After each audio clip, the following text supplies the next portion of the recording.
ये हमारा एक मध्यवर्ती एसआरसी प्रदेश प्रतिनिधि सम्मेलन हमारा 3 साल का एक टर्म होता है। तो 3 साल के मध्य में हम लोग कितना 1.5 से 2 साल के अंदर पूरे प्रदेश में हमारा कार्य हुआ है। उसके लिए तमाम जिला के जितने भी पदाधिकारी होते हैं और जिला कार्यकारिणी सदस्य होते हैं उन सबको बुलाया जाता है। तो आज ये बड़े पश्चिम उत्तर प्रदेश के लिए किस्मत की बात है कि इस बार की जो प्रदेश प्रतिनिधि सम्मेलन है उसको जो है यहाँ बिजनौर में रखा गया है।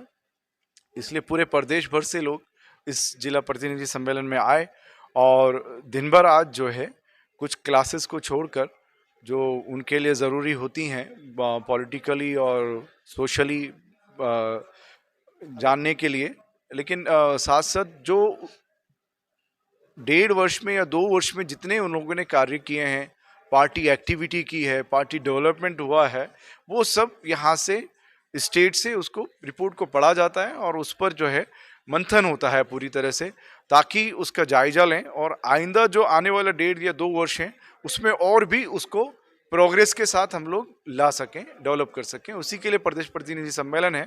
और साथ ही साथ सब लोगों को आने वाले लोकसभा इलेक्शन की वजह से एक तैयार रहने के लिए, क्योंकि कैडर बेस्ड मूवमेंट है हमारा, तो सब लोग अभी लोकसभा की तैयारी में पूरी तरह से लग जाएं। हम हर एक दिन, हर एक घंटा हमारे लिए कीमती है, वो सबको ध्यान दिलाने के लिए हमने उनसे बातचीत की है। 2024 का जो चुनाव है देश के संविधान और लोकतंत्र को बचाने के लिए एक कड़ी मेहनत के रूप में देखते हैं। और बहुत सारी बातें चल रही हैं कि फासीवाद जो है अपने काफ़ी पैर पसार चुका है देश में, और हमारे देश की जो प्रमुख, जिनको हम कहते हैं कि 4 पिल्लर हैं, उनको भी कमज़ोर करने की कोशिश ही नहीं की, बल्कि काफ़ी हद तक कमज़ोर भी कर दिया है। तो बहुत लोग कह रहे हैं कि ये तानाशाही हो जाएगी, हालांकि तानाशाही हो चुकी है, लेकिन इन तानाशाही से अगर कोई भी निजात इस देश को दिला सकता है, इस फासीवाद का कोई भी मुकाबला कर सकता है, तो इस चुनाव को हम सोशल डेमोक्रेटिक पार्टी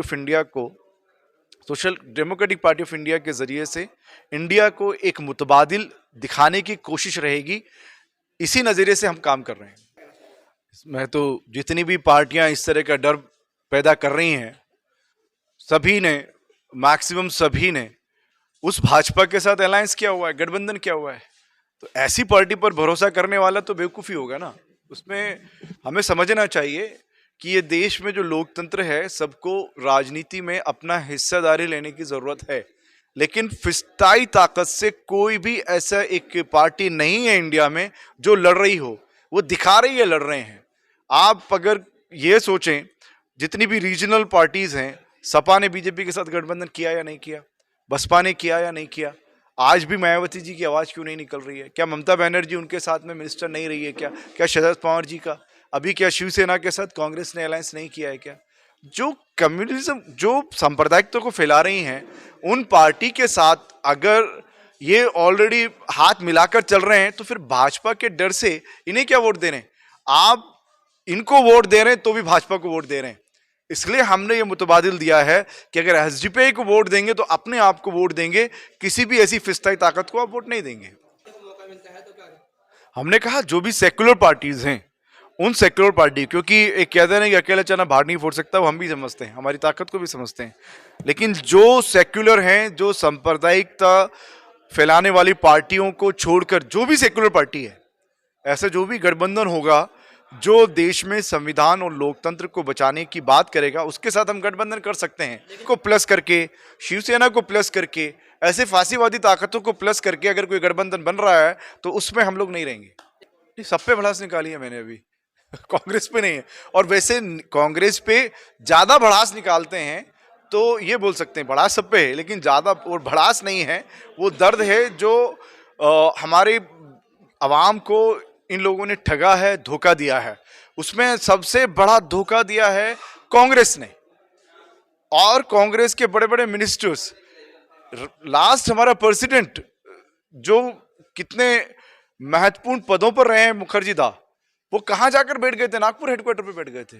तो कांग्रेस क्या तालीम दे रही है? आज कमलनाथ जो कैबिनेट मिनिस्टर रहे हैं, जो सीएम कैंडिडेट थे, इसके पहले सीएम बनाए गए, वो खुद ये बात कह रहे हैं कि यहाँ तो